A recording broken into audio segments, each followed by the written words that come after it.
6 days after, it just hit me. I was just like, my skin felt like it was on fire. It felt like I was burnt, like super sunburnt, but there was nothing. It didn't look like anything. I saw these like specks in my vision. It was just like, and if I had like a piece of paper with black and white and I moved it too fast, then the specks would happen. So it was kind of like what they talk about with TV shows that have too much flashing or anything that's like too visually stimulating. It would cause that to happen.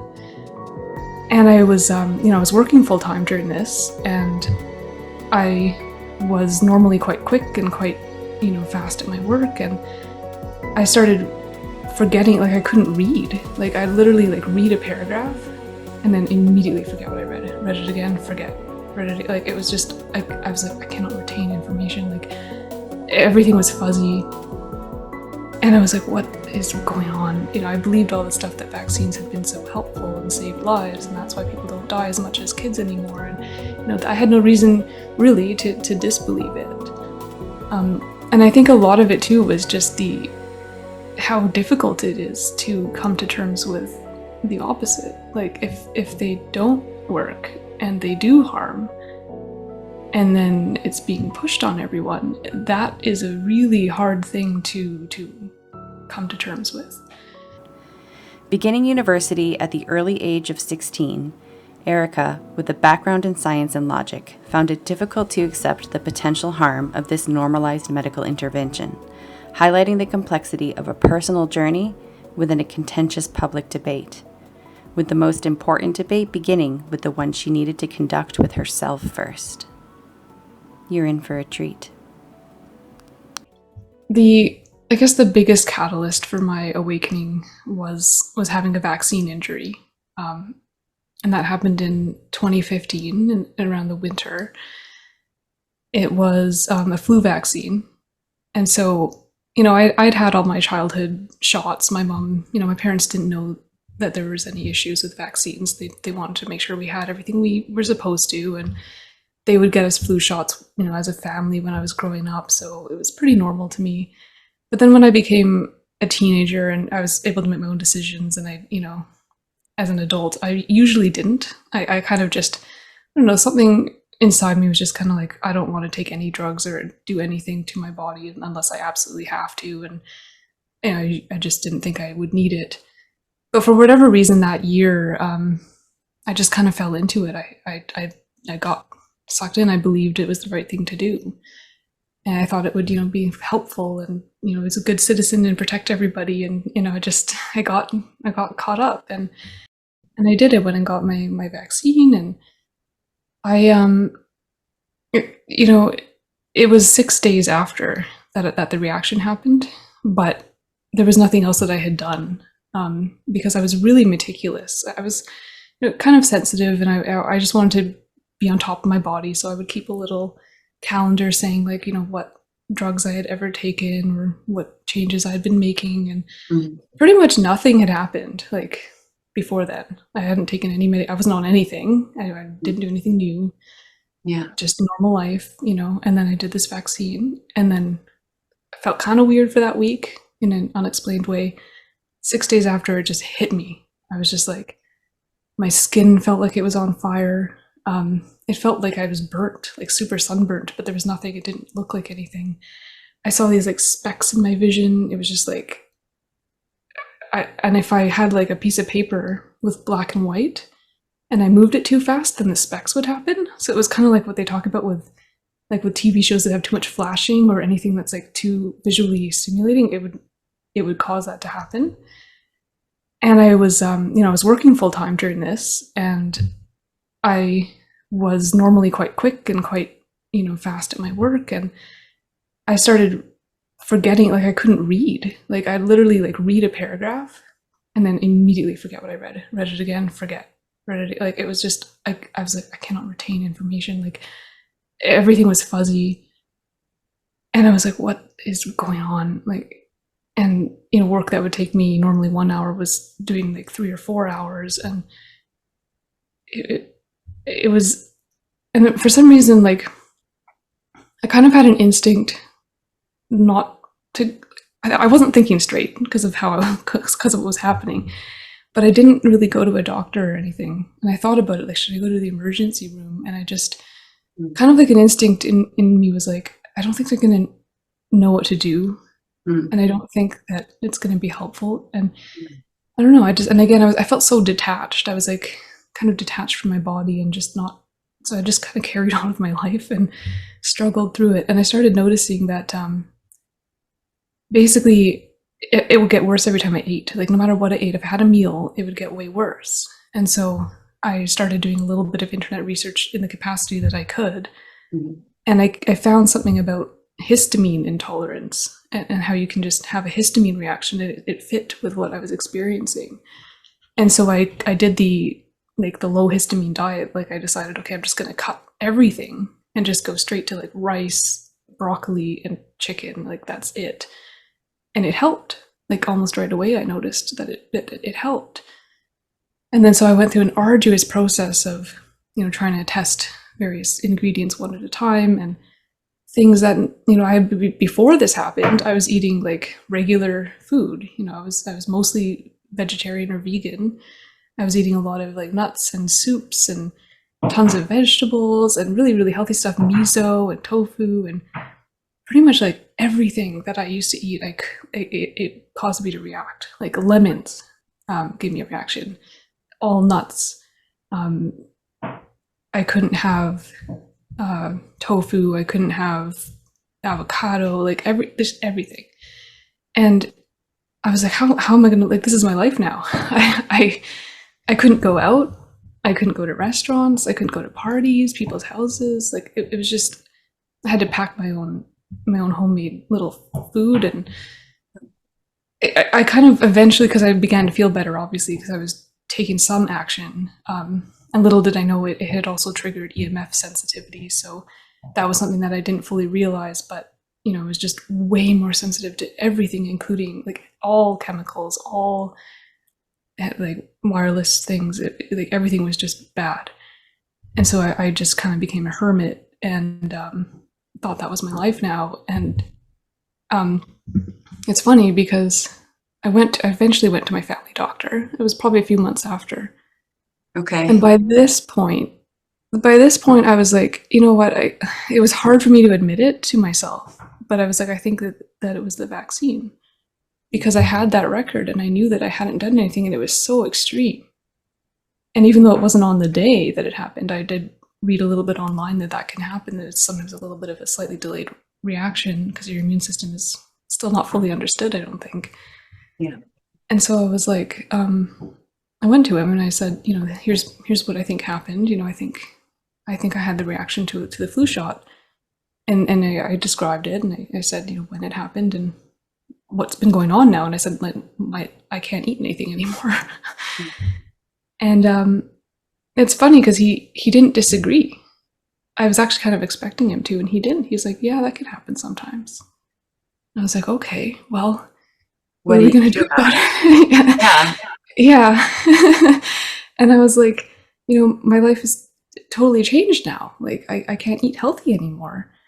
And so I was like, so are we going to write down, like, when I got it, and maybe you guys can investigate the batch and, put a note out that, maybe other people had the same reaction. And he didn't write anything down. Like, literally, like, I was there in the office with him and he had my file open, and usually they take little notes, like, with what you're talking about, and just for the record, nothing. It was like he didn't. And I was like, I even said, like, are you gonna write anything down? And he's like, it almost seemed like he was scared.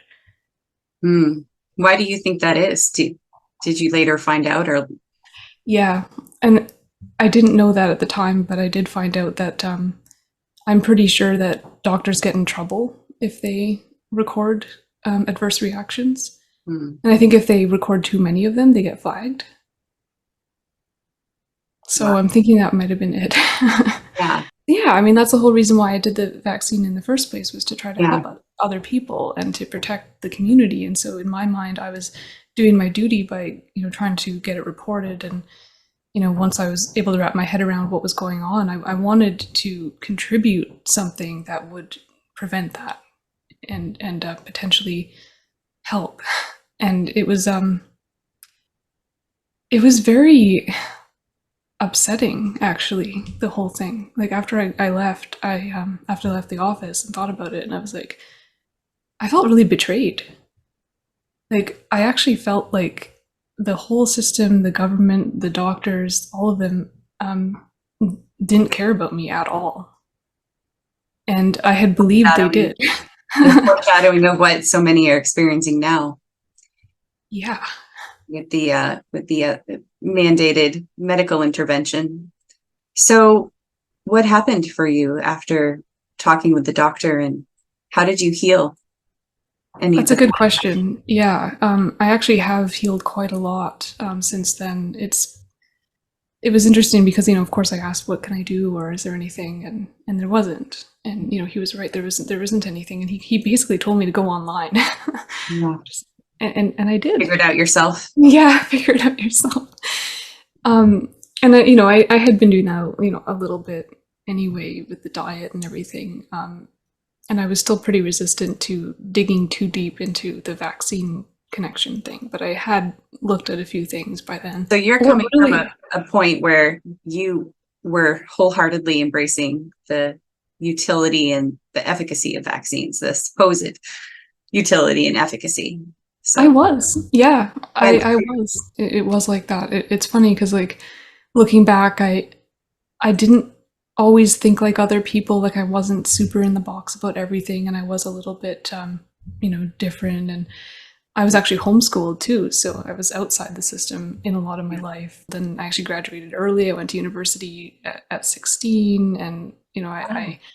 um, and I had grown up in a Christian home and everything, but I kind of rejected a lot of that stuff in favor of the scientific materialism, logic, just Uh, online culture and the influences there. And so, while I had some, I guess, spiritual or intuitive leanings, I also, just I believed in the science, and I thought like they can't be lying about this. I mean, it's I believed all the stuff that vaccines had been so helpful and saved lives, and that's why people don't die as much as kids anymore. And I had no reason really to disbelieve it. And I think a lot of it too was just the how difficult it is to come to terms with the opposite. Like if they don't work and they do harm, and then it's being pushed on everyone, that is a really hard thing to come to terms with. yeah. And I wasn't quite ready for that. It's like a life changing paradigm shift in how uh, data is filtered. Like it's like a release of filters. It's like a removal of filters from our perception. That's a good way to put it. Yeah. So what unfolded for you after this Yeah. vaccine injury? I had been taking things into my own hands, and I think that's kind of just what I ended up having to do. I was pushed into that. Like there's no other options, there's no drugs, there's no treatments. Like you have literally no option other than take it into your own hands, go online and try things. And I did, and I was getting some relief from that, right, from the diet, from the restrictive um, food aspect. And in a lot of ways, it was probably quite good for me because I really cleaned up my diet. I couldn't have any more pesticides or any artificial flavors. Even natural flavors would make me react. So, like, everything had to be totally clean and organic and homemade. And, we saved a lot of money from that too, surprisingly. Like, you think almost would be the opposite, but it's not. Because we did lots of batch cooking, make a big pot of something and then freeze it. And Yeah. it was boring, but Yeah. but very beneficial. So Yeah. that was one aspect, but it really it wasn't enough because I had just gotten pushed so far to the sensitivity that I couldn't really handle like being out at all. Like any Yeah. reaction to like perfumes or chemicals, it would just throw me off so heavily that I had to take hours to recover. It would ruin my day. Wow. And I basically didn't do anything other than work and go home. Not that I did that much before, but especially then. Um, and what really kicked it over the edge was I was working in an office, and it was kind of an old building, so it was just an old kind of rundown, crappy building in our city here, and my company wanted to move the headquarters somewhere else to another city, and the building there that they had moved it to was really new, and they had all new like furniture and cubicle walls and carpets and paint, and everything was just totally new. And they said it was mandatory. All employees, if you're in this department, you have to go there. It was further away. It wasn't that bad though, and it was a nicer building. And I went, and there was something about the chemicals in the building. I think it could have been the fabrics or in the dividing walls. I don't really know, but to me it was a very strong smell, and other people, of course, didn't really notice it. Yeah. And I thought, okay, I'll get used to it, or over time it'll get better. It's just because this is a new thing, it'll get better. But it didn't. And what ended up happening was I would go to work.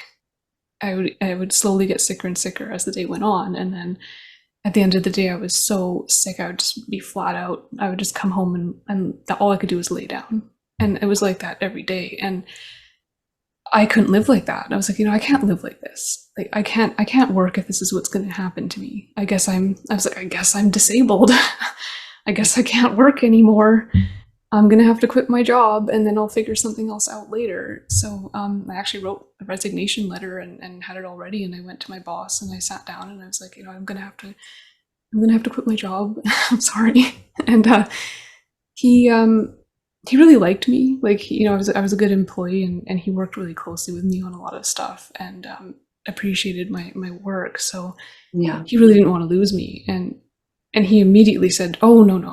Like, once he heard what happened, and I told him that I thought it was a flu vaccine, and he said, "Oh yeah, I've heard about that kind of thing." He was actually kind of clued in, and he said, "You can just go back to the old office. It's okay. We'll move you back." And it was well, so the other part was that not only did he tell me to go back to the old office and everything, but he said, "I have this friend, he's a guy that I do lawn bowling with or curling with or something, like some guy." And he's like, he's this guy, and he said he's a naturopath. He's a naturopathic doctor. I think you should go see him.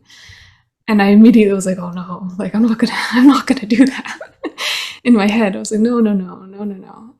Why? What were your thoughts on that? Like, so I feel so bad about it now, but like at the time, I guess I still had that brainwashing that I had picked up somewhere online or something, that naturopaths are scammers. Like it sounds terrible to say it. I was like, but I thought that they just try to sell you on expensive things and vitamins, and it's all kind of like just, and I guess, living in Canada, healthcare is free, right? So like the thought of having to pay to go to a doctor seems foreign.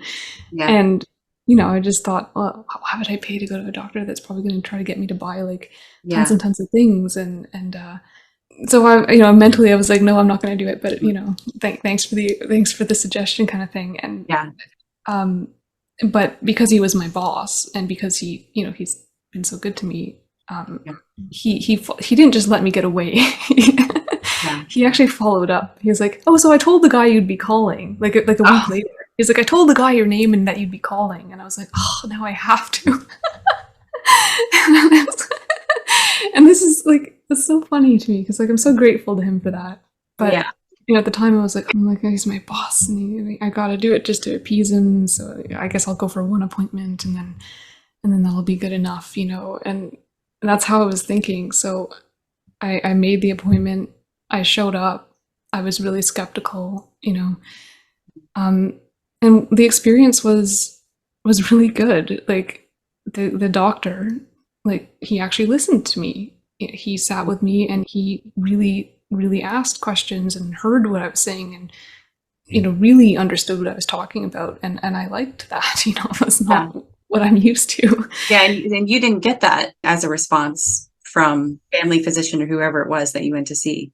Yeah, completely different. I hadn't really had that ever. We family physicians come and go over the years, and none of them really gave that. And I usually had very negative experiences, actually, where they wouldn't respect you. Like, if you would use a word that they think you shouldn't know, and then they would almost like make you feel bad that you know the word for something. It's like, wow. Yeah. So it was like the opposite with this. And but then it did get into sort of weird territory. So he we had this big consultation. It was really good. And he actually said stuff like, "You're so sensitive that he said I wouldn't even give you vitamins." And that actually made me feel relief because I was like, oh, good, because I actually reacted badly to vitamins. And even before, like years before, I think I was sensitive, and I usually just avoided things because they made me feel strange. And for him to pick up on that and to actually, instead of trying to sell me a bunch of stuff, he was like, no, I'm going to be careful with you and actually like treat you for where you're at. But then he said, so we'll do a little bit of muscle testing. And I didn't know what that was. I don't know if you know what that is. Do you? I do, yeah. But yeah, anybody listening who might not, do you want to describe it? Sure. So it's basically the doctor doing muscle testing measures your body, your system's reaction to various things by, for example, you hold your arm out and they kind of put a bit of pressure on it, and then if you react badly to something, you kind of lose strength. And if you don't react badly, you keep your strength. So it's a very like instantaneous measure of how your reaction is to something. And that was outside the realm of things that I believed at the time. Because to me, if it was like these were little things, like what he did is he had me lay down on a table and he put these little things in glass. They were in glass, and he would just put them down on my stomach. And then do the muscle testing with my arm, and I couldn't feel a difference. To me, it didn't seem like anything was happening, and the things weren't actually touching me; they were just in glass. So I was like, "Well, that's weird." Like I was skeptical. I was like, "This is really weird," but I'll just go with it. Yeah, so the first time with anything like that, and laying there on my back, feeling skeptical, and going along with it because he was nice. See what happens, and just go along for the ride. And what ended up happening was he took one of the things and put it on me, but then I think he got a phone call or something. He went over to his desk and kind of left it there. And I had this really intense reaction. I suddenly, I felt all the blood rush to my face, and I felt the room spin, and the what I could see was spinning, and I was like, oh, what's happening? And he rushes back over and he takes it off me. He's like, oh, I'm so sorry. I shouldn't have left that on you. And I was like, what just happened? And he's like, oh, you must be really sensitive. And I was like, Right. What do you make of that in that moment? Yeah.